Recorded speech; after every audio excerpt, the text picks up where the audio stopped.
L'imam Ahmed disait إنما الحجة في الآثار الحجة في الآثار. السلام عليكم ورحمة الله وبركاته.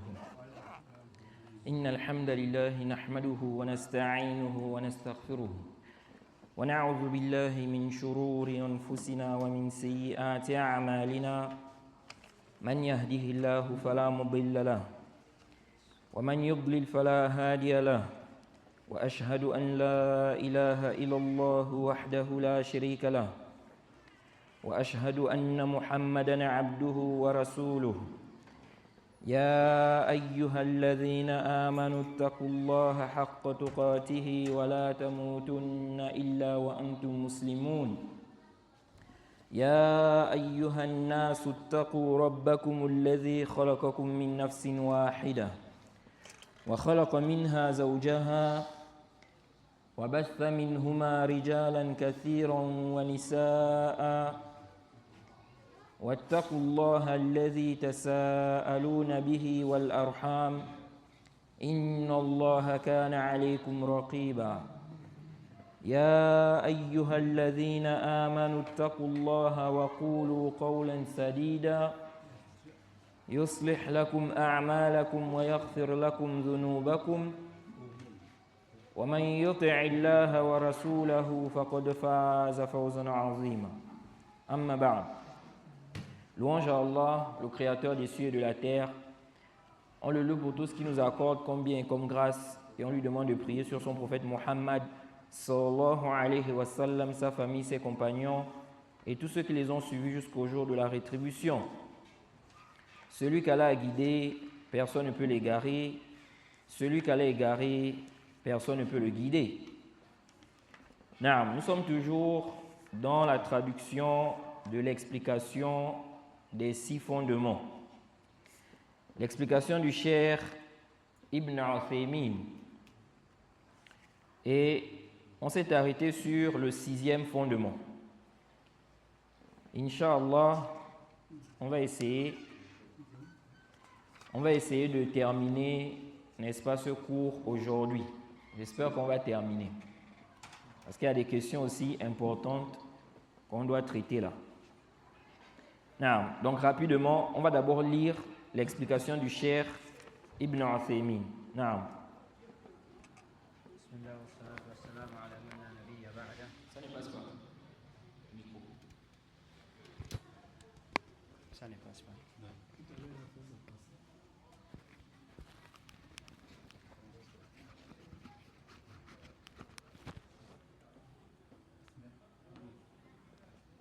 قال الشارح رحمه الله: قوله رد الشبهة التي وضعها الشيطان في ترك القرآن والسنة واتباع الآراء والأهواء المتفرقة المختلفة إلى آخره. الاجتهاد لغة بذل الجهد لإدراك أمر شاق، واصطلاحا بذل الجهد لإدراك حكم شرعي.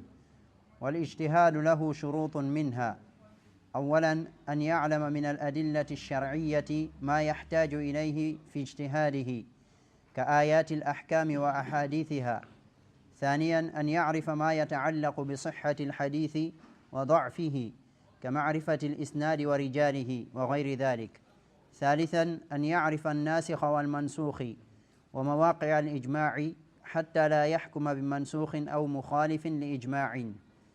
رابعا أن يعرف من الأدلة ما يختلف به الحكم من تخصيص أو تقييد أو نحوه حتى لا يحكم بما يخالف ذلك. خامسا أن يعرف من اللغة وأصول الفقه ما يتعلق بدلالات الألفاظ كالعام والخاص والمطلق والمقيد والمجمل والمبين ونحو ذلك ليحكم بما تقتضيه تلك الدلالات. سادسا أن يكون عنده قدرة يتمكن بها من استنباط الأحكام من أدلتها. Alors, le cheikh dit ici sa parole. Donc, lorsque le cheikh Mohammed Ibn Abdul Wahhab a dit réfutation de l'ambiguïté établie par le diable pour inciter à délaisser le Coran et la Sunna au profit du suivi des opinions et passions diverses et divergentes, jusqu'à la fin de ses propos. Il dit ici, l'ijtihad dans la langue arabe, c'est quoi? Quel est le sens de l'ijtihad dans la langue arabe? L'effort d'interprétation, ou l'effort, n'est-ce pas, afin d'extraire des sentences, des textes. Il dit ici, l'ijtihad dans la langue arabe, c'est le fait de déployer, n'est-ce pas, des efforts pour atteindre une chose difficile. Ça, c'est dans la langue arabe. Maintenant, il dit, selon la terminologie, qu'est-ce que c'est? Il dit, c'est le fait de déployer des efforts pour accéder au jugement législatif. Certains définissent l'ijtihad comme étant, n'est-ce pas, l'effort déployé pour accéder au jugement législatif pratique, ok, par la déduction, à travers la déduction. Parce qu'il y en a, n'est-ce pas, quand il parle d'ijtihad, il parle des questions pratiques. Mais on va voir, est-ce que l'ijtihad intervient aussi dans les questions de croyance? Si on regarde ici la définition donnée par le Cheikh Ibn Uthaymin, il a fait quoi? Il a généralisé. Il a dit pour accéder au jugement législatif. Il n'a pas dit ici pratique. Ok? Contrairement à ce que d'autres, parmi les gens de science, donnent comme définition. Bref, ça là, on va parler de ça après. Il dit ici là que l'ijtihad a des conditions. Quelles sont ces conditions?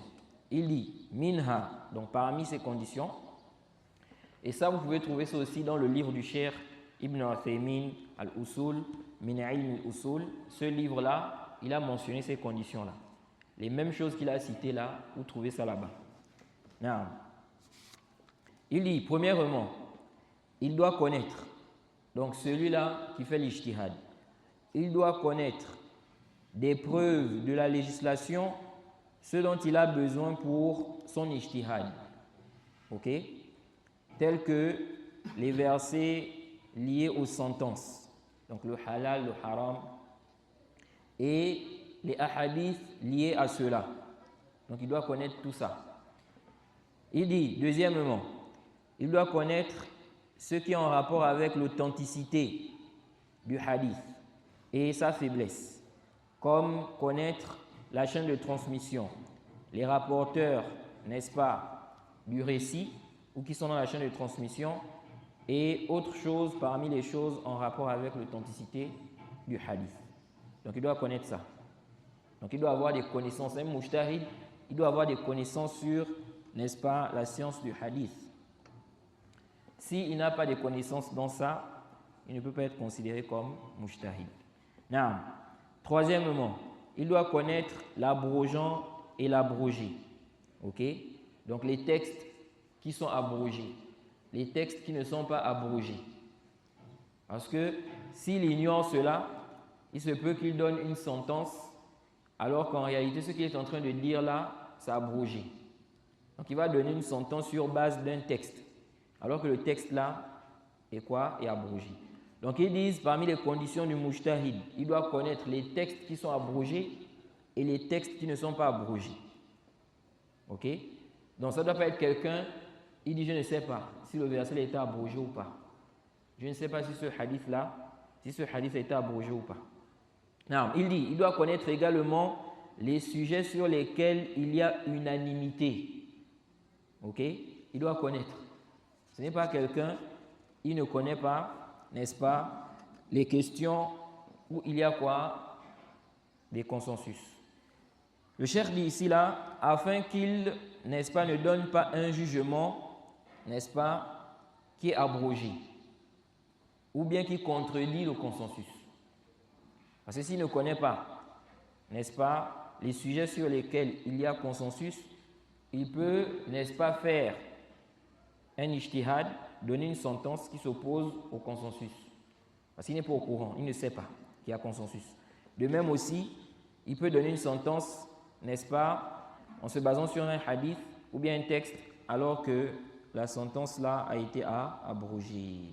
Ensuite, il a dit, il doit également connaître les preuves qui font que le jugement soit différent, telles que la spécification, la restriction et ce qui est semblable à cela, afin qu'il ne donne pas un jugement qui contredit cela.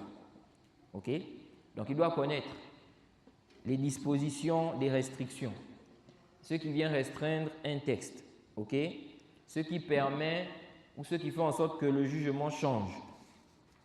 Sinon il risque de donner des sentences qui s'opposent à ces dispositions-là. Ensuite, il a dit cinquièmement, il doit connaître dans la langue arabe, ok, les fondements de la jurisprudence, ceux qui ont rapport avec les indications des termes, ok, tels que la généralité, tels que la spécificité, ok, ou bien ce qui est spécifique, tel que ce qui est absolu, ce qui est restreint, ok. Il dit, de même, ce qui est quoi? Vague, ce qui n'est pas détaillé, ce qui est clair et ce qui est semblable à cela, afin qu'il juge, n'est-ce pas, en fonction de ce qu'impliquent ces indications. Ok? C'est-à-dire, le mujtahid, ça doit être quelqu'un qui peut reconnaître que ce texte-là est général, cette parole-là est générale, cette parole-là, n'est-ce pas, n'est pas détaillée, c'est vague. Ok? Cette parole-là est absolue.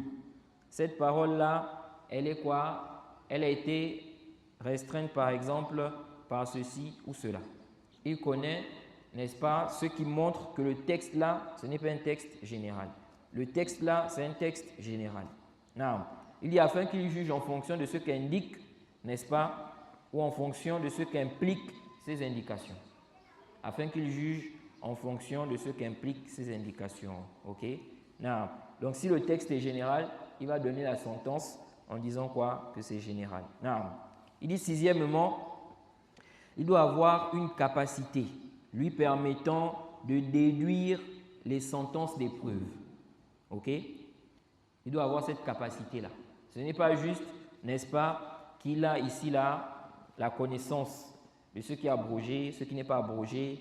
Il connaît ici là les indications des termes, ce qui est général, ce qui n'est pas général, mais il est incapable de déduire la sentence à partir des preuves. Non, il doit être capable de le faire. Non. Donc le cheikh ici a cité 6 conditions par rapport au mujtahid. Non.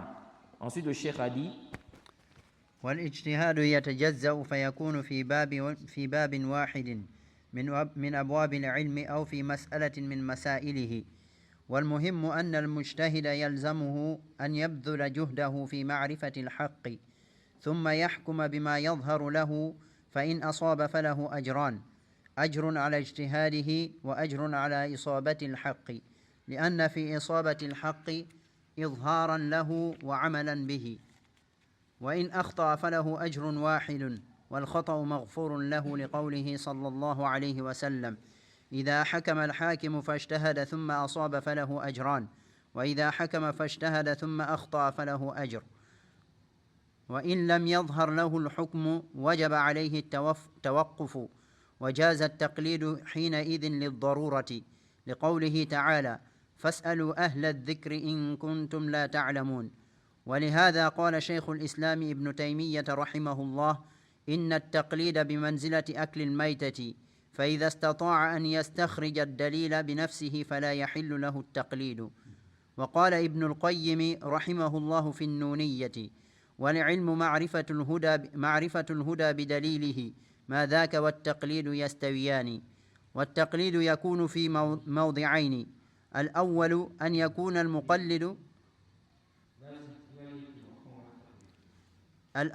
يكون المقلد عاميا لا يستطيع معرفة الحكم بنفسه، ففرضه التقليد، لقوله تعالى: فاسألوا أهل الذكر إن كنتم لا تعلمون.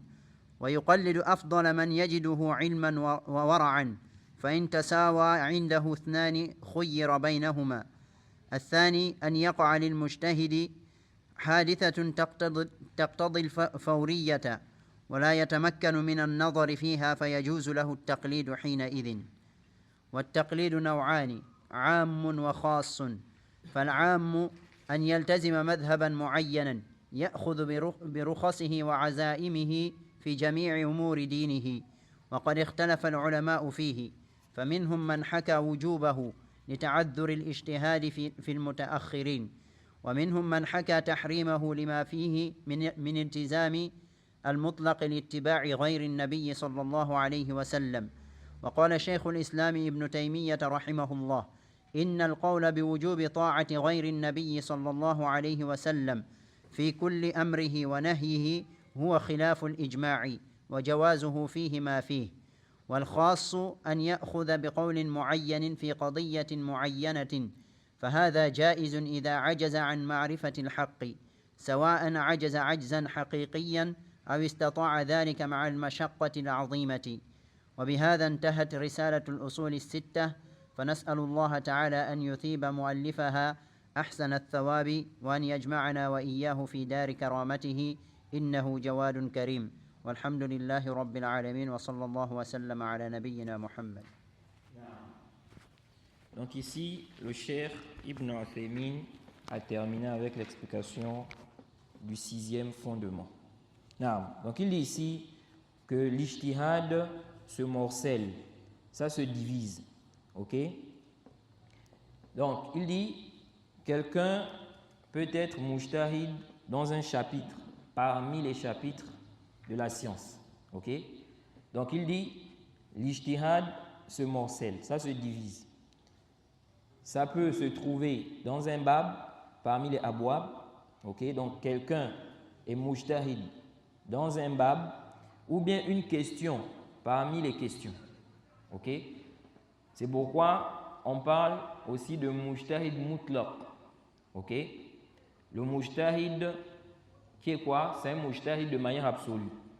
Maintenant, on a quelqu'un qui est mujtahid dans une question, dans une mas'ala. Il a tellement fait des recherches dans le sujet-là et il a des éléments qui font en sorte que dans ce sujet-là, il est mujtahid. Ok? Ici, là, ça existe, il n'y a pas de problème dans ça. Non. Et ce dernier, on va dire, dans cette mas'ala, c'est un mujtahid. Mais ça ne veut pas dire qu'il est mujtahid de manière absolue. Non. Donc le cheikh a dit ici, dans un chapitre parmi les chapitres, ou bien une question parmi les questions. Ça peut être par exemple l'héritage. Il est mujtahid dans ça, dans le chapitre de l'héritage. Ou bien, ça peut être une question spécifique.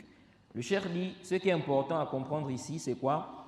C'est que le mujtahid doit impérativement faire des efforts afin de connaître la vérité, puis de juger en fonction de ce qui lui est apparu.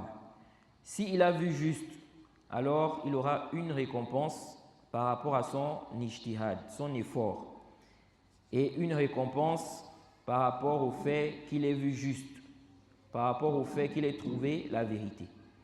Le cheikh dit car trouver la vérité ici, voir juste, ok, il y a en cela l'extériorisation de la vérité et la mise en pratique de celle-ci. Ok? C'est pourquoi, n'est-ce pas, dans une de ses paroles, le cheikh a évoqué une question. Il a dit celui qui fait l'ijtihad, le mujtahid là, on dit que s'il a vu juste, il a 2 récompenses. Ok? Il dit comment il va avoir la récompense du fait qu'il ait vu juste, alors que ça ne vient pas de lui. Ok? Il a la récompense parce qu'il a fait l'effort. Ça c'est quoi? C'est clair. Maintenant, il a aussi la récompense du fait qu'il ait vu juste. Donc le cheikh Ibn Uthaymin dit comment se fait-il qu'il va avoir la récompense alors que le fait qu'il ait vu juste là, ok, c'est pas son acte. Ok? Ses efforts, non, il a fait des efforts pour arriver à la vérité. Maintenant, il a la récompense par rapport à ces efforts-là. Mais le fait qu'il ait vu juste, on lui donne la récompense ici du fait qu'il ait vu juste alors que en réalité ce n'est pas quoi? Son acte. Ok? Il peut faire des efforts et puis se trompe, comme c'est venu dans le hadith, s'il fait l'ijtihad et il se trompe, il a une récompense. Donc, Allah lui a facilité à voir ce qui est juste. Maintenant, comment il a la récompense ici? Le cheikh a expliqué qu'en fait, parce que celui-là qui va faire des efforts pour arriver au jugement, s'il voit juste, ok, il y a quoi dans cela? Dans cela, il y a l'extériorisation de la vérité. Il va extérioriser la vérité. Et puis, il y aura la mise en pratique de cela. Donc, il va donner le jugement. La chose est interdite, ou bien elle est autorisée, ou bien c'est obligatoire. Ok? Il va donner la sentence pour mettre ça en application et les gens vont faire quoi? Les gens vont également mettre cela en application. Donc, ils vont appliquer, n'est-ce pas? Ils vont mettre en application la vérité. Non. Ensuite, il dit, et s'il se trompe, il a une récompense. Il dit, l'erreur ici est pardonnée. Car le prophète a dit, si le juge, n'est-ce pas, juge et qu'il fait un ijtihad, puis il voit juste, il a deux récompenses. Et s'il fait un ijtihad, il se trompe, il a une récompense. Et les savants ont le même jugement que le juge, ok? Car les savants aussi jugent en réalité.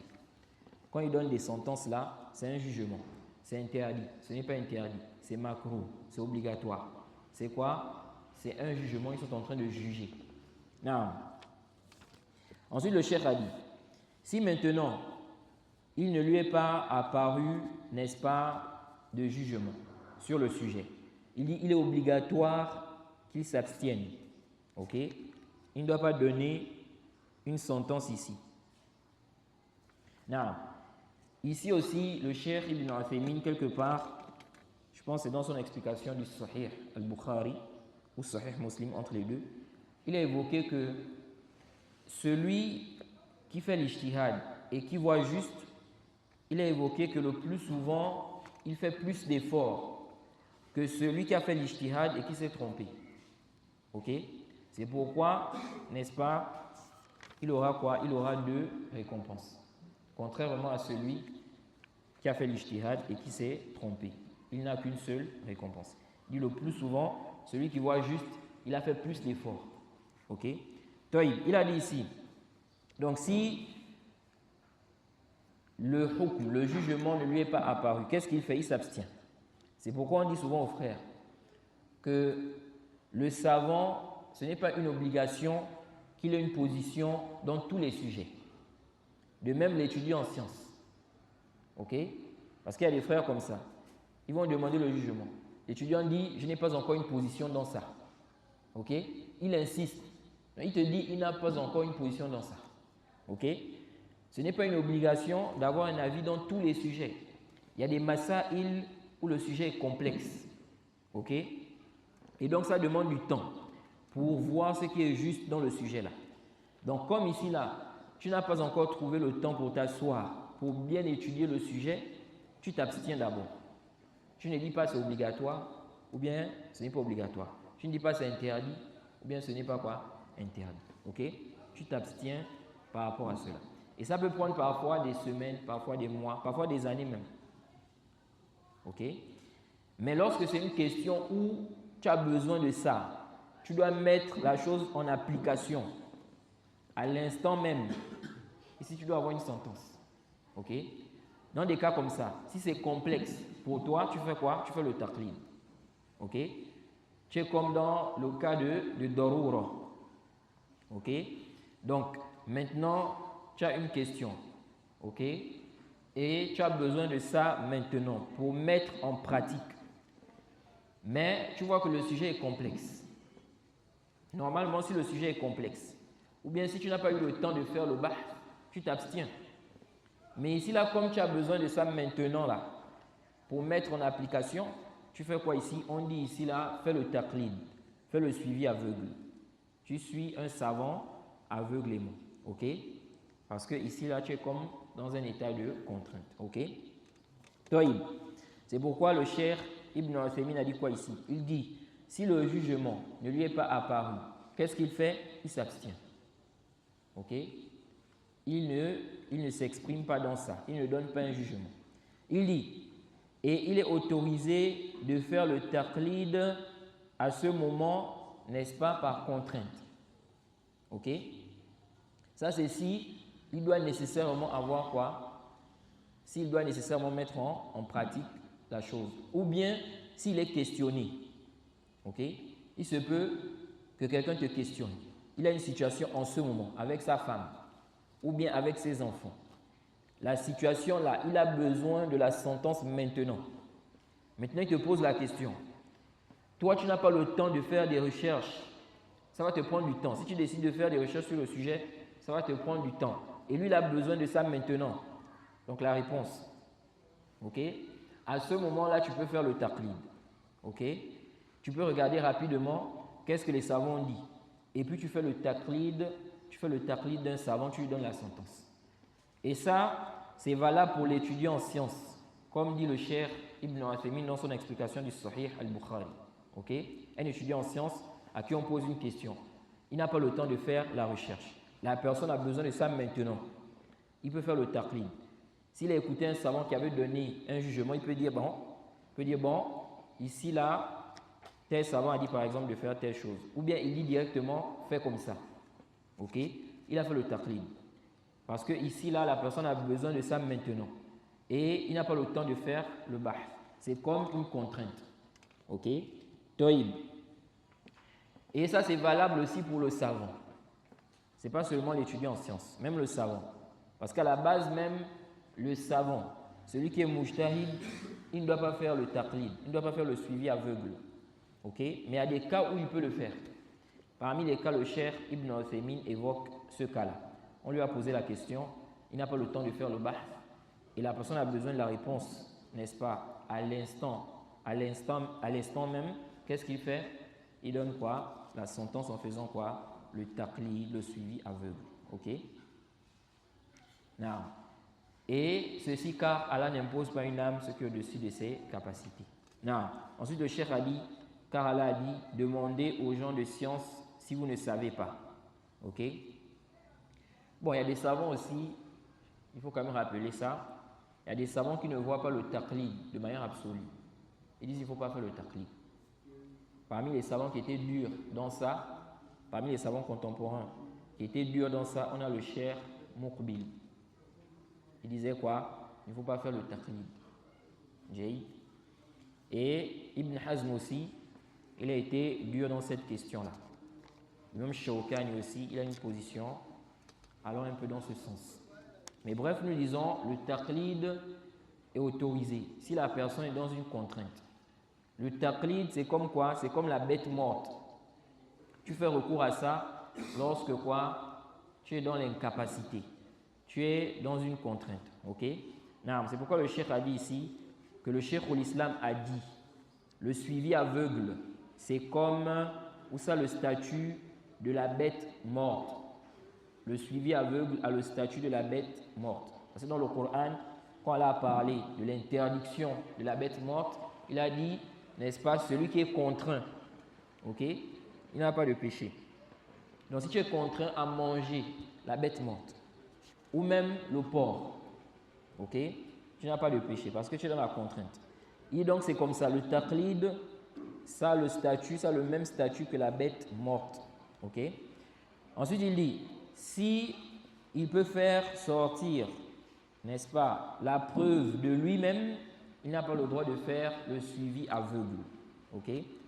Ensuite, il cite une parole d'Ibn al-Qayyim où il dit la science, c'est connaître la guidée avec sa preuve. C'est ça la science.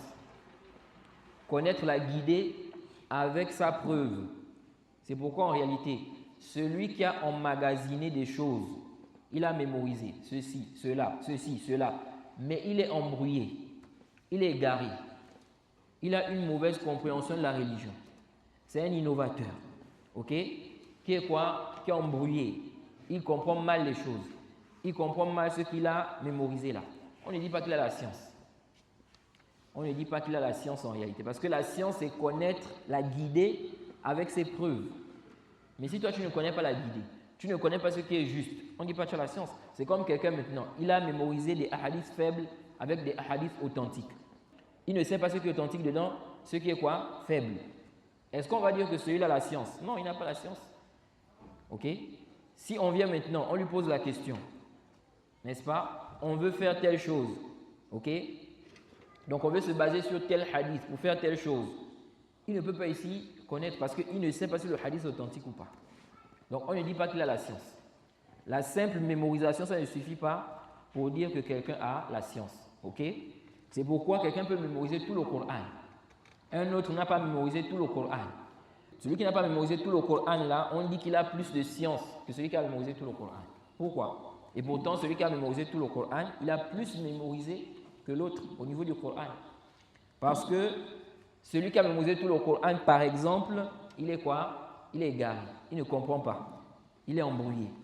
Ok? Et celui qui a mémorisé moins, il comprend quoi? Il comprend bien la guidée, il est sur une bonne voie.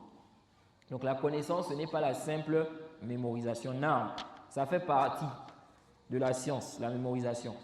Mais le simple fait de mémoriser, ça ne suffit pas pour qu'on dise que celui-là, il a quoi? La science. Donc il a dit ici, Ibn al-Qayyim a dit la connaissance. Donc c'est quoi la connaissance? Donc de là vous comprenez, n'est-ce pas, les gens qui disent non Dado. Les gens ils disent Dado. C'est un grand savant, il a beaucoup de connaissances, kaza kaza. Il a embrouillé. Donc il a dit la connaissance c'est quoi? Connaître la guidée avec ses preuves. C'est ça la connaissance. Ibn al-Qayyim dit la connaissance c'est connaître la guidée avec ses preuves. Et il dit ici, cela n'est pas semblable au suivi aveugle ou bien à l'imitation aveugle. Ok?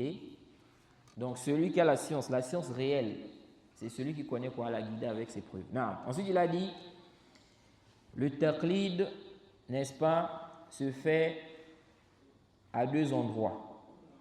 Ok? Premièrement, il dit, celui qui fait le taqlid, le suivi aveugle là, c'est quelqu'un de la masse. Ok? Il ne peut pas connaître la sentence de lui-même. Il ne peut pas connaître la sentence de lui-même. Il dit ce qui est obligatoire sur lui, c'est quoi? C'est le suivi aveugle. Il dit car Allah a dit quoi? Demandez aux gens de science si vous ne savez pas. Ok? Et ceux qui voient que le taqlid est interdit là, ils disent quoi? Qu'on a demandé de demander aux gens de science avec preuve. Ils ont dit ça avec des preuves. Donc s'il n'y a pas, ici là, tu ne suis pas. Ok? Mais comme on a dit ici là, ce qui est sahih, n'est-ce pas?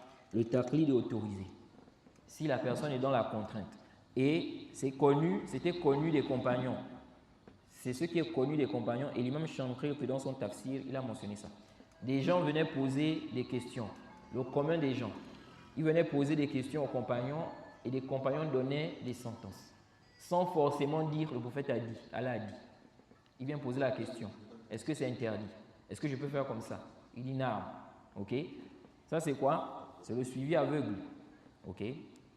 Parce qu'il n'a pas mentionné quoi? Il n'a pas mentionné les preuves. Allahu a'lam. Non.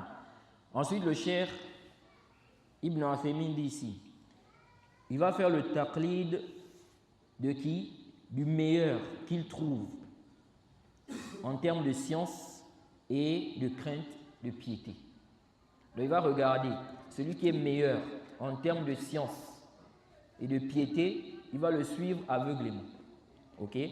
S'il voit que celui-là, on voit au niveau de la piété, il est plus attaché à la sunna, il est plus attaché au dîn. On voit quoi? Sa crainte en apparence, il craint plus Allah, selon ce qu'on voit. Sinon, la réalité, c'est Allah qui connaît mieux. Mais selon ce qu'on voit, selon ce qui est apparent pour nous, on voit que celui-là, il craint plus Allah que l'autre. Ok? Donc, il va le suivre. Donc, ça c'est quoi? Celui qui a plus de science et plus de crainte. Ensuite, il a dit, si maintenant, ils sont à égalité, ils voient qu'ils sont à égalité dans la science et dans la crainte. Il dit ici, là, il va faire quoi? Il choisit. Ok? Mais ça peut emmener un ishkal. Ça peut ne pas poser problème avant qu'il n'ait connaissance des avis. C'est-à-dire, quelqu'un maintenant, il veut connaître le jugement d'une chose. Ok? On dit ici, là, si ces gens-là sont à égalité, donc ceux dont il estime qu'ils ont plus de science, et vers qui il va revenir. Si ceux-là sont à égalité, par exemple, ils sont à deux, les deux sont à égalité, au niveau de la science, au niveau de la piété, ils voient qu'ils sont à égalité. Toïb. Ici, là, il veut connaître. Le cheikh a dit quoi? Il choisit. Il choisit entre les deux. Ici, il n'y a pas d'ishkal. Parce qu'ils sont quoi? Ils sont égalité. Donc, s'ils sont égalité, s'il choisit, il n'y a pas d'ishkal parce que c'est comme ça revient au même. Parce qu'ils sont égalité dans la science et dans quoi? Dans la critique. Donc, il va choisir. S'il veut, il choisit par exemple de poser la question. Supposons on a Isa et puis Ibrahim. S'il veut, il pose la question à Isa. S'il veut, il pose la question à Ibrahim. Il a le choix. Mais je disais que ça peut poser problème dans le cas où il connaît les avis. Ok? Si par exemple, il connaît les avis des deux. S'il connaît les avis des deux, si on lui dit ici qu'il choisit, il se peut qu'il va choisir selon sa passion. Ok? Ou ceux qui va voir que non, c'est facile. Mais ça aussi, ici quand on regarde bien, le cheikh ici parle de celui qui va faire quoi? Qui va poser la question. Ok?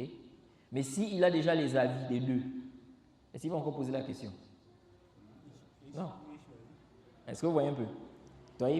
Donc ici, là, le cheikh, quand il a dit ici qu'il va choisir, n'est-ce pas? Ici, il n'y a pas d'ishkal. Si ici, là, on comprend que c'est celui qui va poser la question. Ok? Mais celui qui a déjà les avis, il ne va plus aller poser la question. Bon, maintenant, il fait comment ici? Est-ce qu'il va choisir, n'est-ce pas? Il y a des gens de sciences qui ont dit quoi? Il choisit ce qui est plus facile. Donc, il a dit ici, premièrement, celui-là qui est quoi? Qui fait partie du commun des gens. Ok? Il pose la question. Il ne peut pas faire sortir la sentence de lui-même. Il dit, deuxièmement, on a le mujtahid. Vous voyez, celui qui peut faire le taqlid. Donc, il n'y a pas que le ami qui peut faire le taqlid. Il dit le mujtahid, un événement qui se produit. Ok? Ou bien un événement se produit nécessitant une réponse immédiate. Ok? Donc, pour le mujtahid, il dit ici, là, il ne peut pas, il n'a pas la capacité de faire des recherches sur le sujet. Ok? C'est-à-dire, n'est-ce pas, qu'il n'a pas, par exemple, le temps, ok, pour faire des recherches. Il n'a pas cette possibilité-là de faire des recherches.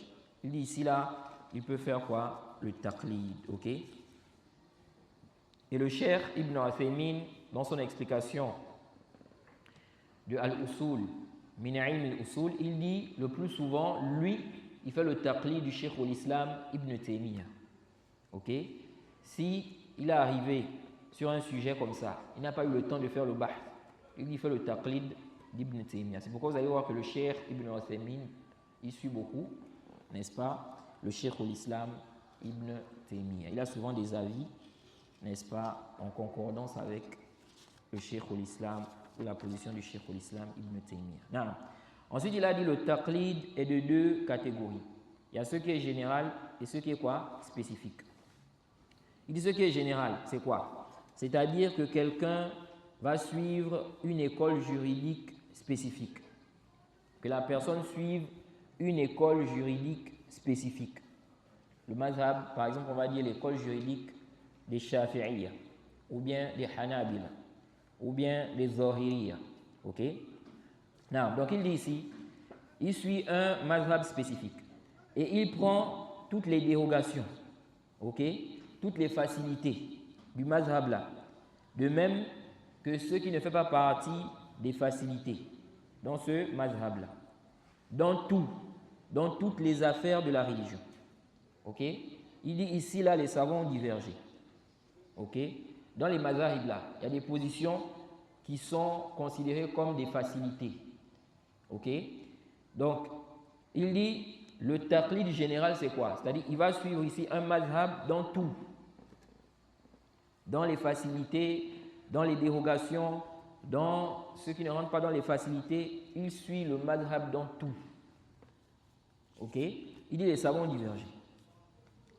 Il dit, certains ont dit que c'est obligatoire.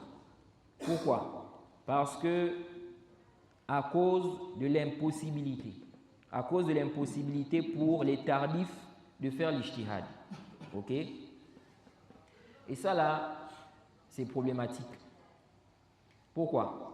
C'est pourquoi souvent je réfute ceux qui viennent avec cette problématique-là. Et comme on va voir ici, là, on va lire les propos de l'imam Ash-Shanqiti où il réfute cela. C'est vraiment une épreuve. Surtout les frères d'Europe, là, ils sont éprouvés avec ça. France, Belgique, même ici aussi en Afrique. Il y a des gens qui ont, n'est-ce pas, un problème avec ça.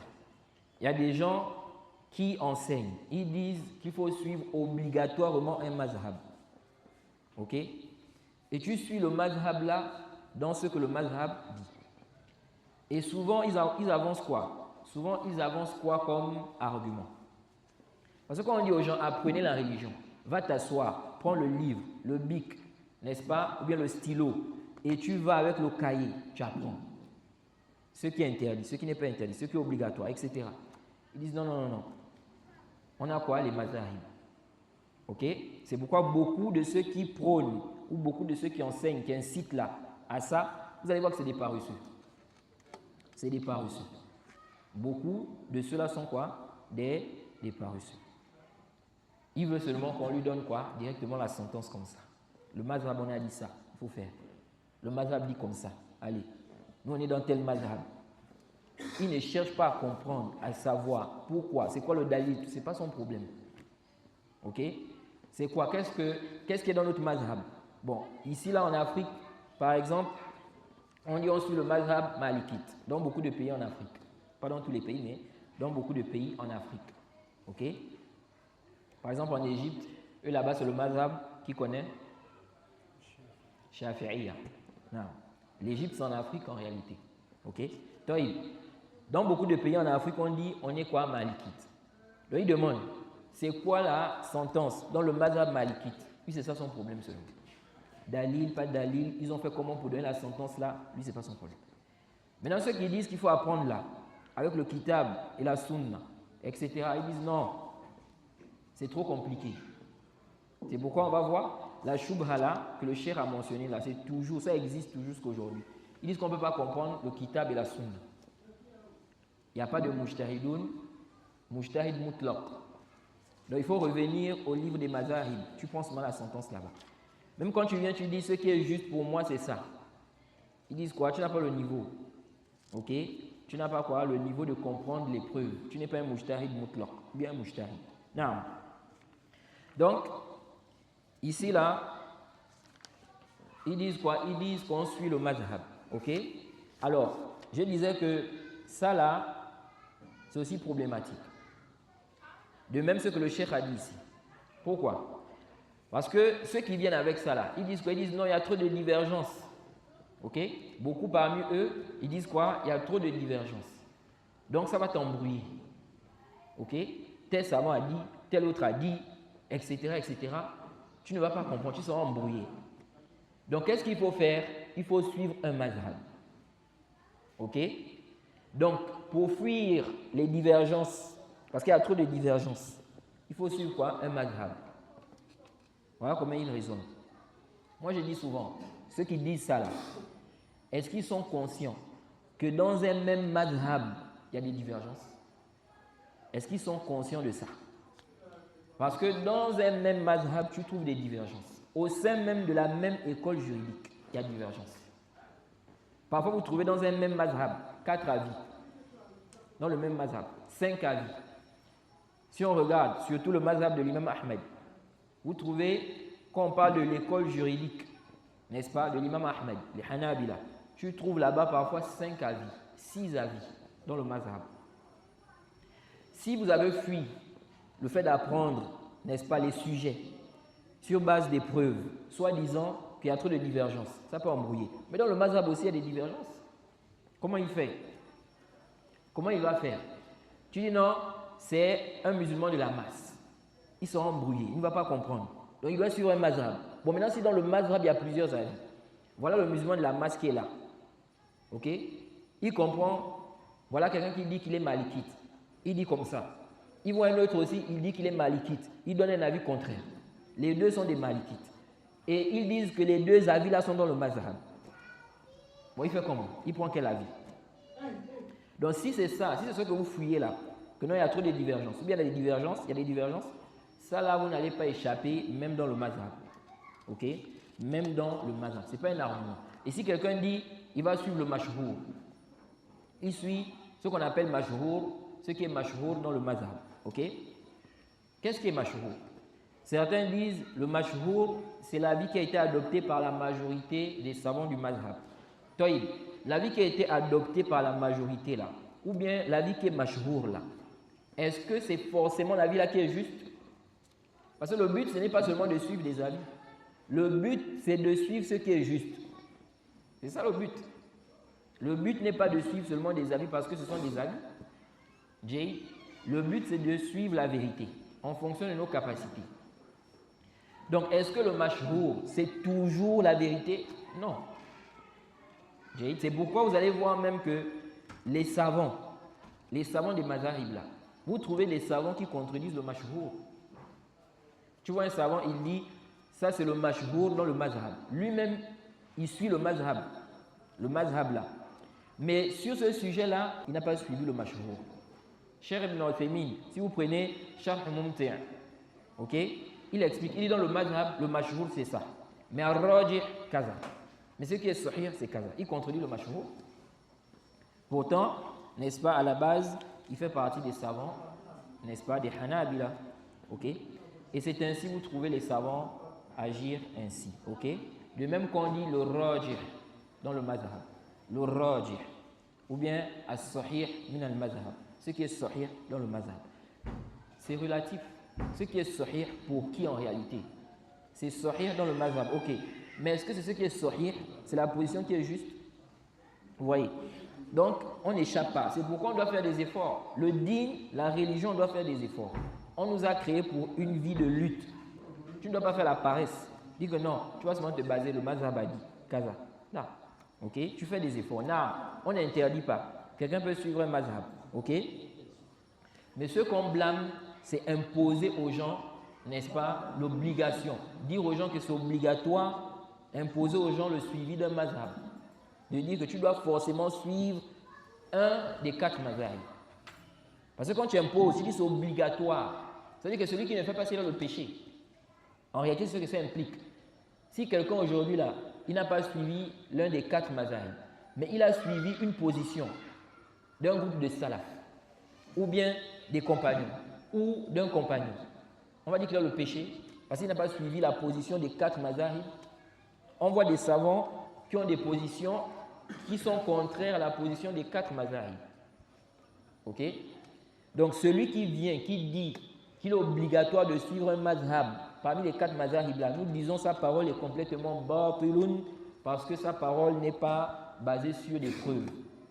Il n'y a aucun dalil dans le Coran ou dans la Sunna qui montre qu'il est obligatoire de suivre un des 4 mazahib. Okay? Ce qui est obligatoire, c'est de suivre le Coran et la Sunna et la voie des salaf. C'est ce qui est obligatoire. Mais dire que la personne doit obligatoirement suivre un des 4 mazahib, là, il peut ne pas suivre un des 4 mazahib, il suit d'autres savants, des mujtahidoun aussi, des mujtahidoun de la Ummah. Et comme on va voir dans les propos du Cheikh l'Islam, n'est-ce pas, ce n'est pas obligatoire même de suivre les 4 imams, s'ils sont unanimes. Si on est convaincu que la vérité ne se trouve pas dans leurs paroles. Non. Ensuite, il a dit ici, les savants ont divergé. Certains ont dit que c'est obligatoire. Pourquoi? À cause de l'impossibilité pour les tardifs de faire l'ijtihad. Ce qui n'est pas sahih. Et on va voir dans les propos de l'imam Ash-Shanqiti, il va réfuter cela. Il dit, il y a d'autres qui ont dit que c'est interdit. Pourquoi? Parce que ici, là, en faisant ça, ça implique quoi? Le suivi absolu envers... Parce que cela implique le suivi absolu envers autre que le prophète. Et le Cheikh l'Islam a dit quoi? Il a dit ici, là, que l'obligation, le fait de dire qu'il est obligatoire d'obéir à quiconque ou à quelqu'un en dehors du prophète dans tout ce qu'il ordonne et dans tout ce qu'il interdit, il dit ça contredit le consensus. Ok? Dire qu'il est obligatoire d'obéir à quiconque en dehors du prophète. Ok? Dans tout ce qu'il ordonne et dans tout ce qu'il interdit, il dit ça contredit le consensus. et permettre cela, n'est-ce pas, comporte ce que cela comporte. Ok, comme des choses à revoir. Ensuite, le Cheikh Ibn Uthaymin a dit. Ensuite, on a le suivi aveugle qui est spécifique. Ok, Toïb, dans son explication de Al-Usul min ilm al-Usul, le Cheikh Ibn Uthaymin a dit cette parole est batil. Ici, là, il n'a pas donné le jugement. Mais là-bas, il a dit la parole là, le fait de dire que la personne doit suivre le mazhab dans tout. Ok, dans ces facilités, les avis qui sont considérés comme des facilités dedans et ce qui n'est pas considéré comme tel, n'est-ce pas, suivre le mazhab dans tout ça, dire que c'est obligatoire, il a dit quoi? C'est une parole qui est caduque. Ok. Non. Ensuite, il dit ici, il y a le suivi aveugle qui est quoi? Spécifique. C'est quoi? C'est qu'ils suivent une parole dans un sujet spécifique. Ok? Il prend la parole de quelqu'un dans un sujet spécifique. Il a suivi aveuglément ici. Il dit ceci est permis, c'est autorisé si la personne est incapable de connaître la vérité. Vous voyez? Donc là, ce n'est pas quoi? Qu'il suit le madhab dans tout. Non. Mais il a suivi aveuglément une parole, un avis dans un sujet spécifique. Il dit c'est autorisé si la personne est incapable de connaître la vérité. Il dit que ce soit une incapacité réelle ou bien il peut, mais avec une grande difficulté. Ok? Donc il peut connaître la vérité, mais avec une grande difficulté. Le Cheikh Ibn Uthaymin voit que dans ce cas-là, il peut faire aussi le taqlid. Ok? Ensuite, le Cheikh a dit, ainsi, l'épître, n'est-ce pas, des 6 fondements du Cheikh est terminée. Ok? Ensuite, il a dit, nous demandons à Allah de récompenser l'auteur. Ensuite, il a dit, nous demandons à Allah de récompenser l'auteur par la meilleure des récompenses et de nous réunir avec lui dans la demeure des délices, donc au paradis, car il est généreux. Non. Ensuite, il a dit, louange à Allah, le Seigneur des mondes, et que la prière et les salutations d'Allah soient sur notre prophète. Ainsi, on a terminé la risala, alhamdulillah. Maintenant, il reste ici là des points qui sont très importants à comprendre. Et je ne sais pas si on aura le temps de parler de tout ça. Toïb, si vous regardez bien ici là, dans l'explication du Cheikh, ok, comme vous le savez, le savant n'est pas infaillible. On a vu ça. Même celui qui est allié d'Allah, il n'est pas quoi? Infaillible. Il se trompe. Ok? Alors, ici, là, si on regarde bien, dans l'explication du Cheikh Ibn Uthaymin, Wallahu a'lam, allez le plus savant. Normalement, le Cheikh ici, là, il devait réfuter l'ambiguïté, là. Ok? L'ambiguïté que le Cheikh a mentionnée. Mais si on lit bien ici, là, le Cheikh n'a pas vraiment fait un rad. Ok? Ou bien, il n'a pas fait un rad. Il a parlé de l'ijtihad, le sens de l'ijtihad, les conditions de l'ijtihad et le taqlid, les cas où c'est autorisé, n'est-ce pas, de faire le taqlid. Ok? Mais réfuter l'ambiguïté là, il n'a pas vraiment réfuté cela. Même si, en expliquant, n'est-ce pas, ici, là, quelqu'un peut comprendre, n'est-ce pas, que celui qui a les capacités, ok, celui qui a les capacités, il peut faire quoi? Il peut tirer profit des enseignements du Coran et de la Sunna, ok. Mais il n'a pas vraiment fait une réfutation, si on regarde bien de façon claire. Et même les versets là, même le verset que le Cheikh a cité, il n'a pas fait quoi? Il n'a pas expliqué, ok. Donc, wallahu a'lam, le Cheikh, c'était mieux qu'il réfute cette ambiguïté-là. Vous voyez? Non. Alors, celui qui a bien réfuté l'ambiguïté-là, je ne connais pas un savant qui a bien réfuté l'ambiguïté-là comme l'imam Muhammad al-Amin al-Shanqiti dans son tafsir Adwa'ul Bayan. il a fait un rod et vraiment il a tiré. C'est-à-dire si on fait sortir ça, on peut faire un livre avec. On peut faire un petit livre avec ça. Des pages et des pages. Il a parlé du sujet là. Il a parlé de l'ijtihad. Il a parlé du taqlid. Jay, c'est pourquoi ici là, on va essayer de lire quelques passages, n'est-ce pas, des propos du cheikh pour voir ici ce qu'il a dit. Et cette question, ce sujet est vraiment important. Parce qu'il y a des gens aujourd'hui là, ils s'égarent à cause de ça. Ils ne veulent plus apprendre la religion. Et quand on fait des réfutations aussi, ils n'écoutent pas, ils ne veulent rien comprendre. Parce que pour eux, on n'est pas des mujtahidoun. Et il n'y a pas de mujtahid à notre époque. Ok? La seule chose à faire, c'est le taqlid. Ok? C'est quoi? C'est le taqlid, le suivi aveugle. Non. Alors l'imam Shankiri, dans son exégèse, Abwa ul-Bayan, lorsqu'il a expliqué le verset 24 de la sourate 47, qui va lire ça?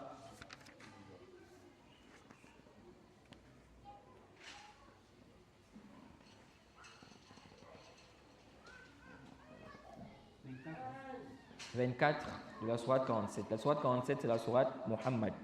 Non. Ne me dit-il pas sur le Coran ou y a-t-il des cadenas sur le cœur? Non. Afala yatadabbaruna al-Qur'an am ala qulubin aqfaluha. Jay, aqfaluha. Non. Ne méditent-ils pas sur le Coran ou bien ils ont sur leur cœur des cadenas? Ici, là, quand on regarde bien, Allah est en train de réprimander ceux qui ne méditent pas sur le Coran. C'est un blâme ici, là. Ne méditent-ils pas sur le Coran ou bien ils ont sur leur cœur des cadenas? Donc, on blâme ici ceux qui ne méditent pas sur le Coran. Donc, quand le cheikh a expliqué le verset, là, il a évoqué, n'est-ce pas, cette question-là. Il a réfuté cette ambiguïté que le cheikh Muhammad ibn Abdul Wahhab a cité ici. Il dit ici là, Wala yakhfa. Il dit à la page, donc ça c'est au tome 7, Abwa ul-Bayan, tome 7, page 458. Ok? Donc la personne peut lire tout ça là. 458, 459, 460, 61, 62, 63 jusqu'à...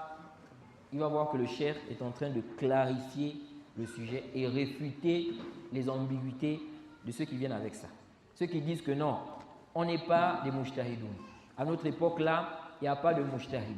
Donc ce qu'on doit faire, c'est quoi? Suivre uniquement les mazahib. C'est tout. Ok?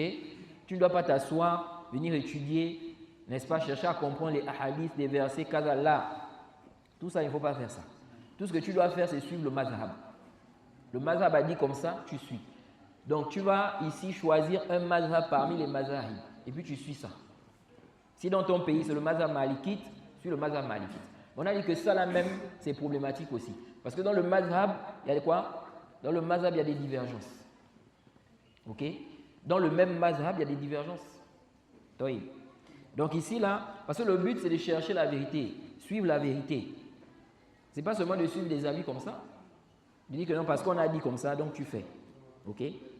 Le cheikh dit ici, donc, à la page 458, il dit Wala yakhfa ala aqilin anna al-qawla biman'i al-amali bi kitabillahi wa sunnati rasulihi iktifa'an anhuma bil madhahib al-mudawwanati wa intifa'i al-hajati ila ta'allumihima liwujudi ma yakfi anhuma min madhahib al-a'immati min a'zami al-batili.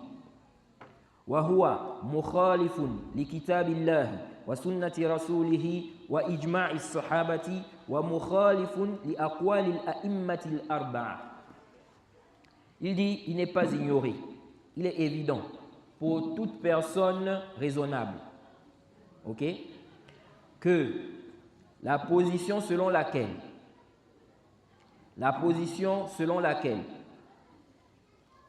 il est interdit de suivre le livre d'Allah et la sunna de son messager, donc le Coran et la sunna, ok, en se contentant des écoles juridiques en se contentant des écoles juridiques écrites et prétextant qu'il n'y a pas un besoin de les étudier. Étudier le Coran et la Sunna, il n'y a pas besoin de ça. Ok? Prétextant qu'il n'y a pas un besoin de les étudier, de les apprendre, donc le Coran et la Sunna. Car les écoles juridiques des imams là, les écoles juridiques là, suffiraient, il y fait partie des plus grandes faussetés. Prétendre ça là, ok? Ça fait partie des plus grandes faussetés. Il dit, et cela contredit le livre d'Allah, la sunna de son messager, et le consensus des compagnons. De même, cela contredit les paroles des 4 imams. Ok? Donc dire aux gens qu'on peut se suffire de ce qui est dans les écoles. On n'a plus besoin d'apprendre le kitab et la sunna, étudier ça, le tafsir, kaza. Non, on se limite seulement à ce qui est venu dans les mazahib là. Ok? Le cheikh dit quoi ici? Il dit ici là que ça contredit quoi? Ça contredit, n'est-ce pas, le consensus des compagnons. Et même les paroles des 4 imams. Et il dit ça fait partie des plus grandes faussetés. Ensuite il dit فَمُرْتَكِبُهُ مُخَالِفٌ لِلَّهِ وَلِرَسُولِهِ وَلِأَصْحَابِ رَسُولِهِ جَمِيعًا وَلِلْأَئِمَّةِ رَحِمَهُمُ اللَّهُ كَمَا سَتَرَى إِيضَاحَهُ إِنْ شَاءَ اللَّهُ تَعَالَى. Il dit, et celui qui soutient une telle position, une telle, n'est-ce pas, une telle opinion, ok? Il dit, celui qui soutient une telle position contredit Allah. Il s'oppose à Allah et à son messager et aux compagnons de son messager, à tous les compagnons de son messager. De même, il contredit les imams, qu'Allah leur fasse miséricorde. Il dit, comme tu le verras clairement mentionné si Allah le veut. Ok? Ensuite, il a dit les questions en rapport avec ce verset. Donc, le verset 24 de la sourate 47. Il dit, Al-Mas'alatul Oula, première question. I'lam, anna al-qawla, ba'd al-muta'akhir al-usuliyin, inna tadabbura hadha al-Qur'an al-azim, inna tadabbura hadha al-Qur'an al-azim, وتفهمه والعمل به لا يجوز إلا للمجتهدين خاصة وأن كل من لم يبلغ درجة الاجتهاد المطلق بشروطه المقررة عندهم التي لم يستند اشتراط كثير منها إلى دليل من كتاب ولا سنة ولا إجماع ولا قياس جلي ولا أثر عن الصحابة قول لا مستند له من دليل شرعي أصلا. Ok? Le cheikh dit, c'est la première question. Il dit, sache que la parole de certains tardifs, selon laquelle la méditation, la réflexion, la compréhension et le suivi de ce grand Coran ne serait permis qu'aux mujtahid. Ok? Et que quiconque n'aurait pas atteint le niveau d'ijtihad absolu, ok, selon les critères établis chez eux, il dit des critères, ok, des critères qui ne reposent ni sur le Coran, ni sur la Sunna, ni sur un consensus, ni sur une parole, n'est-ce pas, des compagnons, ni sur une analogie évidente, claire, ni sur un récit des compagnons, est une parole dénuée de preuves législatives de base. Ok? C'est-à-dire que il dit ici que sache que la parole des tardifs là, ceux qui ont dit qu'on ne peut pas méditer sur le Coran, on ne peut pas comprendre, c'est trop compliqué. Ok? Et que on se base uniquement sur, n'est-ce pas, les mazahib. Et que celui qui peut comprendre le Coran et la Sunna, là, c'est le mujtahid. Ok? Selon, n'est-ce pas, ceux qu'ils ont mentionnés comme shurut. Et que celui qui n'a pas atteint le niveau du mujtahid, il ne peut pas comprendre le Coran et la Sunna. Ok? Le cheikh dit, cette parole-là, ok, c'est une parole qui est dénuée de preuves. Ça n'a pas de preuves. De même, les conditions qu'ils ont mentionnées. Il dit beaucoup de ces conditions ne reposent sur aucune preuve. Ok?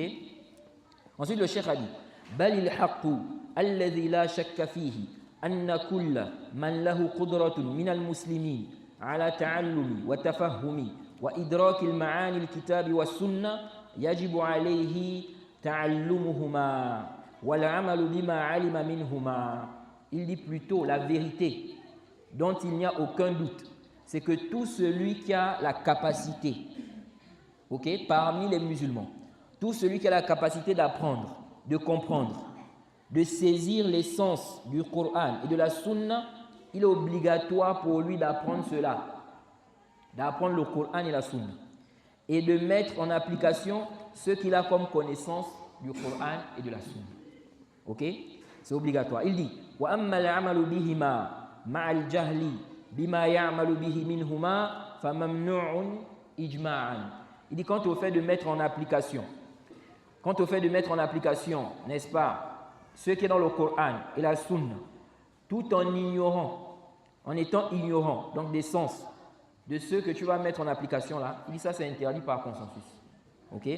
Mais celui qui a la connaissance, il a compris le sens, il connaît, il a étudié ça auprès des savants, auprès des gens de science, il met cela en application. Même si ce qu'il a mis en application là, ce n'est pas dans les 4 mazahib, dans les positions des 4 mazahib. Il dit ici وأما ما علمه منهما علما صحيحا ناشئا عن تعلم صحيح فله أن يعمل به ولو آية واحدة أو حديثا واحدا. Il dit quant à ce qu'il a su, ce qu'il a eu comme connaissance correcte, qui est basé sur un apprentissage correct, issu d'un apprentissage correct. Il dit il a le droit de mettre cela en application. Il dit même si c'est un verset, même si c'est un hadith. Ensuite il a dit وَمَعْلُومٌ أَنَّ هَذَا الذَّمَّ وَالْإِنْكَارَ عَلَى مَنْ لَمْ يَتَدَبَّرْ كِتَابَ اللَّهِ عَامٌ لِجَمِيعِ النَّاسِ. Il dit, et c'est connu, il est bien connu, que ce blâme, cette réprimande envers ceux qui ne méditent pas sur le livre d'Allah, c'est général pour tout le monde. Ok? Donc quand on a blâmé ici ceux qui ne méditent pas sur le Coran, c'est tout le monde. Le commun des musulmans, le savant, le mujtahid, tout le monde. Donc on n'a pas le droit de dire non, c'est interdit, tu ne peux pas méditer sur le Coran. Tu n'es pas mujtahid. Ok? Ensuite le cheikh dit وَمِمَّا يُوَضِّحُ ذَلِكَ. Parmi les choses qui clarifient cela, le cheikh va citer ici les arguments qui viennent anéantir cette ambiguïté-là. Il dit وَمِمَّا يُوَضِّحُ ذَلِكَ أن المخاطبين الأولين جيد. Parce que ceux qui ont mis la shubha là, ils disent que c'est trop compliqué. Comprendre le Coran et la Sunna, c'est difficile. Celui qui peut comprendre ça, c'est seulement le mujtahid mutlaq, ou bien le mujtahid. Ok? Maintenant, le cheikh va réfuter ça. Il dit وَمِمَّا يُوَضِّحُ ذَلِكَ أن المخاطبين الأولين ومما يوضح ذلك أن المخاطبين الأولين به الذين نزل فيهم هم المنافقون والكفار ليس أحد منهم مستكملا لشروط الاجتهاد وليس أحد منهم مستكملا لشروط الاجتهاد المقررة عند أهل الأصول بل ليس عندهم شيء منها أصلا. Jay, il dit, ça c'est un argument qui est fort.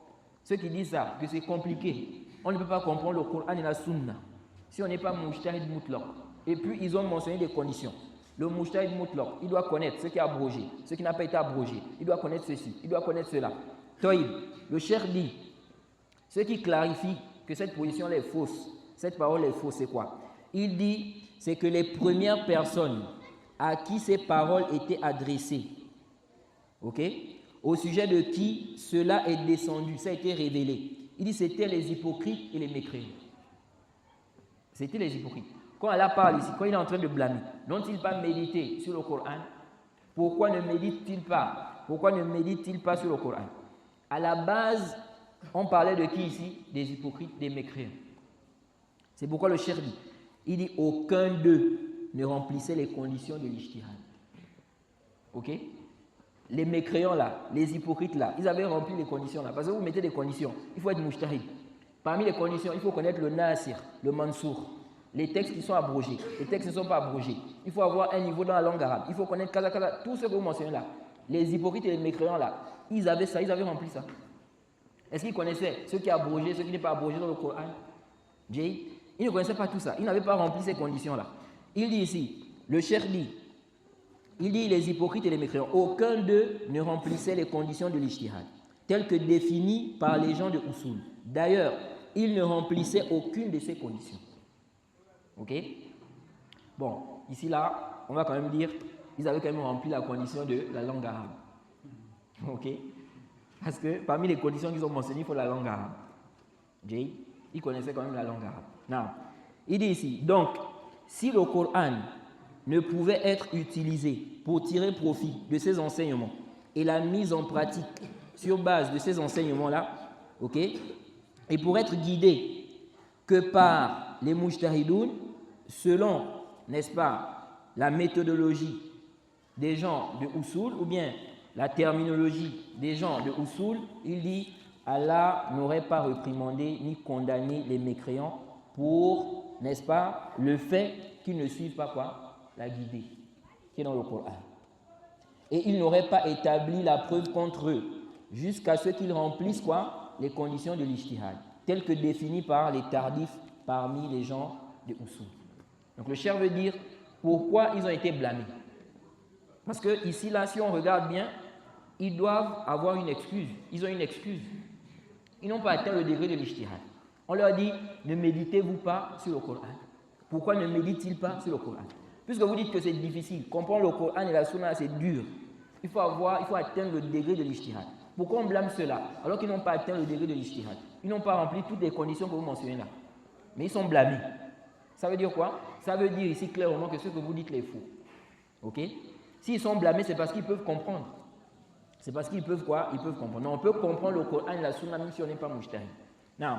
Ensuite, il a dit quoi? Il a dit ici que Allah n'aurait pas établi l'argument contre eux. Ok? On n'aurait pas établi l'argument contre eux. Parce qu'ils ne comprennent pas. Ils n'ont pas atteint le degré de l'ijtihad. Vous voyez? Non. Ensuite, le cheikh a dit quoi? Il a dit ici, il faut aussi comprendre que ici, là, quand on parle de l'ijtihad, les conditions de l'ijtihad, là, c'est dans les questions où il y a ijtihad. Ce n'est pas dans tout. Donc, quand vous dites aux gens, il faut être mujtahid, il faut être mujtahid.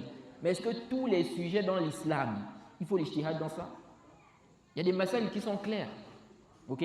Voilà quelqu'un maintenant, il vient donner un avis. Il contredit tous les savants de l'islam. Un ami vient le réfuter. Tu lui dis non, il n'est pas mujtahid. Pourquoi il vient faire le rad? Ok? Quelqu'un aujourd'hui, par exemple, il dit le voile n'est pas obligatoire. Ok? Le voile n'est pas obligatoire. Ça, ce n'est pas un sujet à ijtihad pour dire que non, on peut faire l'ijtihad, l'effort d'interprétation, kaza. Donc tu n'as pas dit à quelqu'un ici, tu n'es pas mujtahid. Comment tu vas lui dire qu'il est en erreur? Comment tu vas dire quoi qu'il est en erreur? Tu cites des preuves, tu n'es pas mujtahid. Parce que les preuves du kitab et de la sunna, on ne peut pas comprendre ça si on n'est pas mujtahid. Ça, c'est complètement bas.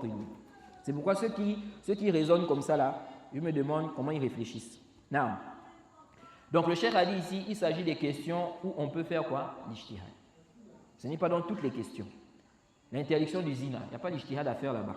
L'interdiction, n'est-ce pas, de faire quoi? De la médisance. Ou bien le vol. Tout ça là, il n'y a pas d'ijtihad là-bas. Ce n'est pas des questions à ijtihad pour dire que non, la personne ne peut pas comprendre, on ne peut pas comprendre. Quand elle a dit n'approchez pas le zina. Wala taqrabu zina. C'est une perversité. Tu vas dire quoi? Le ami ne peut pas comprendre ça. Il comprend ça. Non. Ensuite, le cheikh a évoqué un point ici. Il dit les preuves du Coran et de la Sunna, qu'on a des preuves où on nous demande de suivre le Coran et la Sunna. Il dit cela est général. Il dit on n'a pas le droit de restreindre ces preuves-là par les opinions des tardifs qui reconnaissent eux-mêmes qu'ils sont des suiveurs aveugles. Ok? Eux-mêmes les tardifs là, qui disent non, il ne faut pas suivre, n'est-ce pas, Kitab wa Sunna là. Ok? C'est-à-dire que toi-même tu ne peux pas comprendre le Coran et la Sunna. Dans ceux qui disent là qu'il faut revenir seulement au mazahib, ok? Ils reconnaissent eux-mêmes qu'ils n'ont pas quoi? Ils reconnaissent eux-mêmes qu'ils n'ont pas atteint le degré de mujtahidoun. Ok? Donc le cheikh dit on ne doit pas restreindre les textes là par leur opinion. Ok?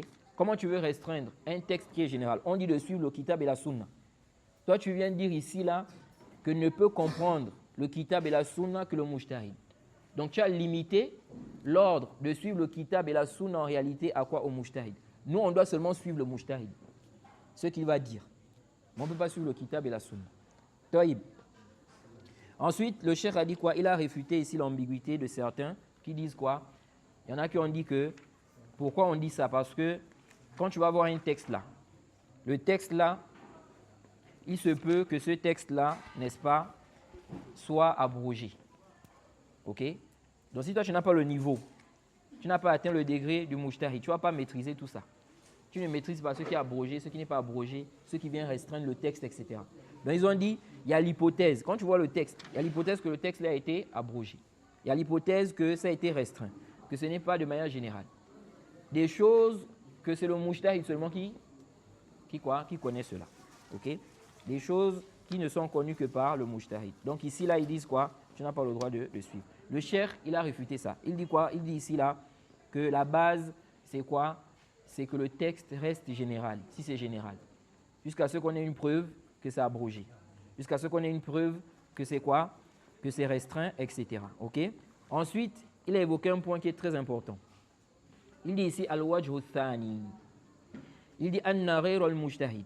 إذا تعلم بعض آيات القرآن أو بعض أحاديث النبي صلى الله عليه وسلم ليعمل بها تعلم ذلك النص العام أو المطلق وتعلم معه مخصصه ومقيده إن كان مخصصا أو مقيدا وتعلم ناسخه إن كان منسوخا جيد.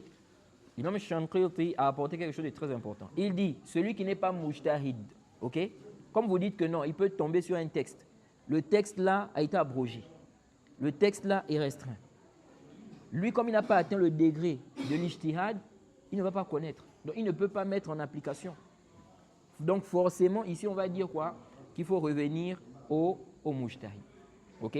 Donc, le cheikh a dit quoi? Il dit, quand il va étudier les versets du Coran, ok, ou certains versets du Coran, certains hadiths du prophète, afin de mettre cela en application. Il dit, il apprend aussi en même temps le texte général, le texte restreint, ok, le texte qui a été restreint ou bien ceux qui viennent restreindre le texte, ok. Ensuite, il dit quoi? Il dit, il apprend aussi ce qui vient abroger ce texte-là, ok. Ensuite, le cheikh dit quelque chose de très important. Il dit, wa ta'allumu dhalika sahlun jiddan. Il dit apprendre ça là, c'est très facile.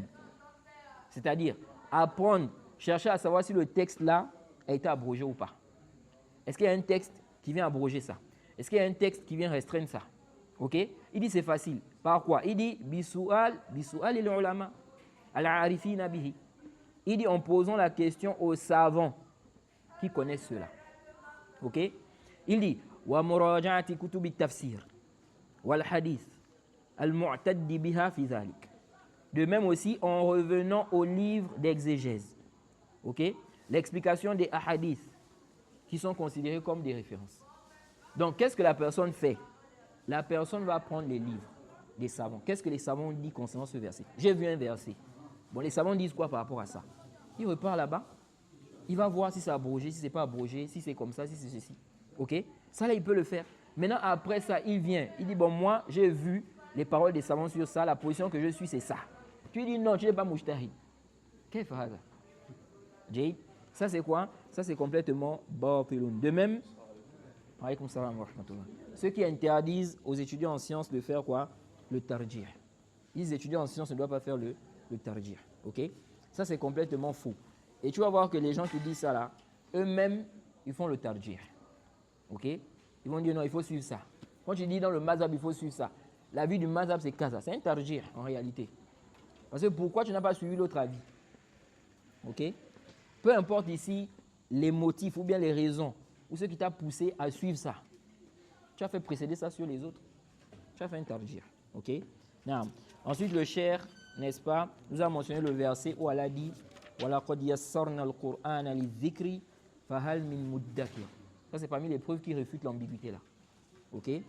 Dans la sourate 54, verset 17, Allah a dit, en effet, nous avons rendu le Coran facile pour la méditation. Y a-t-il quelqu'un pour réfléchir? Et le cheikh Ibn Uthaymin, quand il explique le verset là, il dit ici, le zikr ici c'est quoi? C'est la méditation ici.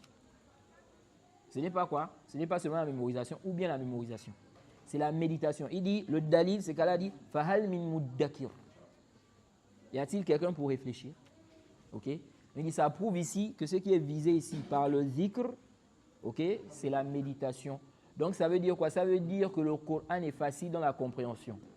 C'est facile à comprendre. Ce n'est pas difficile comme ils disent. C'est simple, c'est difficile. Kaza, il faut être mujtahid, c'est faux. Allah a dit qu'il a facilité le Coran pour la méditation. Ok? C'est vrai qu'il peut y avoir, n'est-ce pas, des versets, n'est-ce pas, où c'est compliqué à comprendre. C'est-à-dire, ce n'est pas simple. Tu dois revenir vers les gens de science pour bien comprendre cela. Mais on ne peut pas considérer tout le Coran comme étant quoi? Difficile à comprendre. Ça, c'est quoi? C'est une fausseté. Et c'est priver les musulmans du suivi. C'est priver les musulmans de tirer profit de quoi? Du Coran. Non. Ensuite, il y a une dernière question ici qu'on devait évoquer. On va laisser ça. Je ne sais pas. Est-ce qu'on va parler de ça demain ou pas? Ou bien? Demain? Ou bien on laisse? Mais le problème, c'est que demain, ça veut dire qu'on va retarder le Dars. Ce n'est pas trop long. Oui, ce n'est pas long. Donc peut-être on va faire court. Quelle heure? Qu'est-ce qui vous arrange? Tout ce qui n'était pas long, on est Hein? nous a amené à marcher. Mais oui. Tout ce qu'on a fait jusqu'à tu devrais terminer ça hier, tu as dit. Donc on garde la même heure. On garde la même heure alors. On continue jusqu'à ce qu'on finisse l'explication du Taïb. Donc demain, Inch'Allah.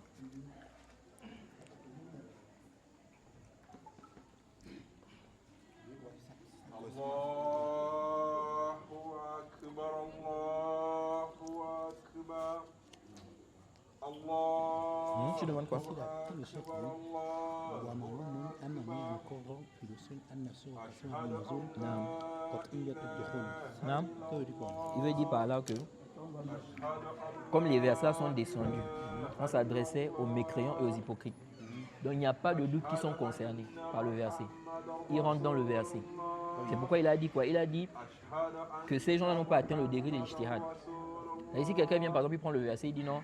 Quand on dit n'ont-ils pas médité sur le Coran, on parle des mujtahidoun par exemple. Et le cher va réfuter ça en disant quoi? En disant que non, les versets, on a descendu, quand on a fait descendre ça, on s'adressait aux hypocrites et aux mécréants. Voilà. Donc si ici là, c'est ça le sabab de la descente, impérativement, ils ne peuvent pas être exclus du verset pour dire que non, ça ne parle pas d'eux. Ça parle d'eux forcément. Okay? Non, c'est ce qu'il veut dire. Wa subhanaka Allahumma wa bihamdik wa ashhadu an la ilaha illa anta astaghfiruka wa atubu ilayk.